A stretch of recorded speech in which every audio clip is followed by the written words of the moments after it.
You're listening to KSG Podcast. This is a short, crisp, concise, exam-oriented, edited editorial for civil services aspirants. In this podcast, we are going to talk about who is a minority in India. Source for the content is Ananthakrishnan G's article for the Indian Express.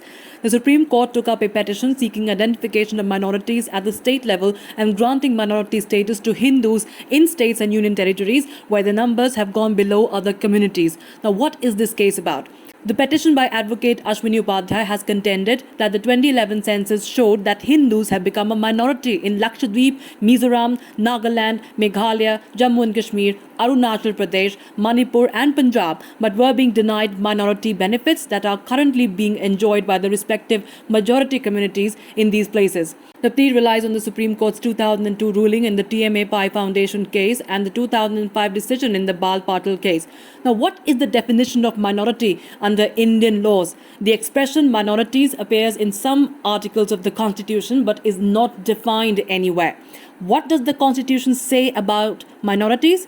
Article 29, which deals with the protection of interests of minorities, says that any section of the citizens residing in the territory of India or any part thereof having a distinct language, script or culture of its own shall have the right to conserve the same, and that no citizen shall be denied admission into any educational institution maintained by the state or receiving aid out of state funds on grounds only of religion, race, caste, language or any of them.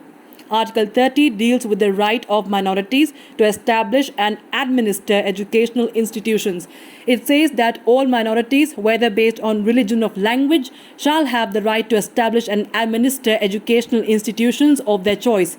It says that in making any law providing for the compulsory acquisition of any property of an educational institution established and administered by a minority, the state shall ensure that the amount fixed by or determined under such law for the acquisition of such property is such as would not restrict or abrogate the right guaranteed under that clause, and that the state shall not, in granting aid to educational institutions, discriminate against any educational institution on the ground that it is under the management of a minority, whether based on religion or language. Article 350A says there shall be a special officer for linguistic minorities to be appointed by the President. It shall be the duty of the special officer to investigate all matters relating to the safeguards provided for linguistic minorities under the Constitution and report to the President upon those matters at such intervals as the President may direct, and the President shall cause all such reports to be laid before each House of Parliament and sent to the governments of the states concerned. So, who is a minority in India? Currently, only those communities notified under Section 2C of the National Minorities Commission Act 1992 by the central government are regarded as minority.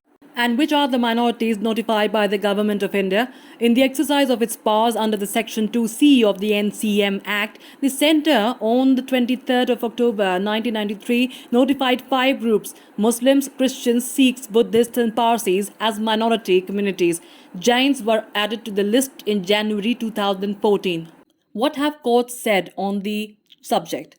TMA Pai. In TMA Pai, an 11-judge bench of the Supreme Court dealt with the question of the scope of right of minorities to establish and administer educational institutions of their choice under the Constitution. A majority ruling by 6 judges in 2002 referred to 2 other cases pertaining to the DAV College in Punjab, in which the Supreme Court had to consider whether Hindus were a religious minority in the state of Punjab.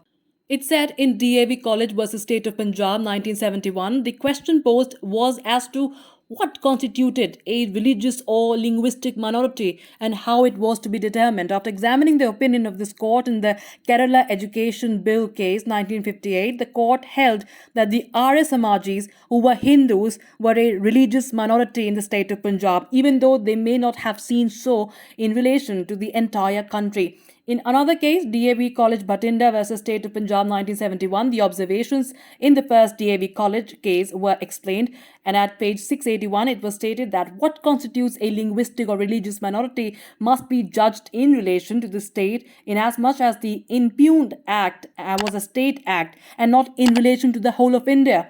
This court rejected the contention that since Hindus were a majority in India, there could not be a religious minority in the state of Punjab, as it took the state as the unit to determine whether the Hindus were a minority community. There can therefore be little doubt that this court has consistently held that the unit to determine a religious or linguistic minority can only be the state. Now, Bal Patil case. In 2005, the Supreme Court in its judgment in Bal Patil referred to the TMA Pai ruling and said, after the verdict in the 11 judges bench in a TMA Pai Foundation case, the legal position stands clarified that henceforth the unit for determining status of both linguistic and religious minorities would be state. If, therefore, the state has to be regarded as the unit for determining linguistic minority vis-a-vis Article 30, then with religious minority being on the same footing, it is the state in relation to which the majority or minority status will have to be determined.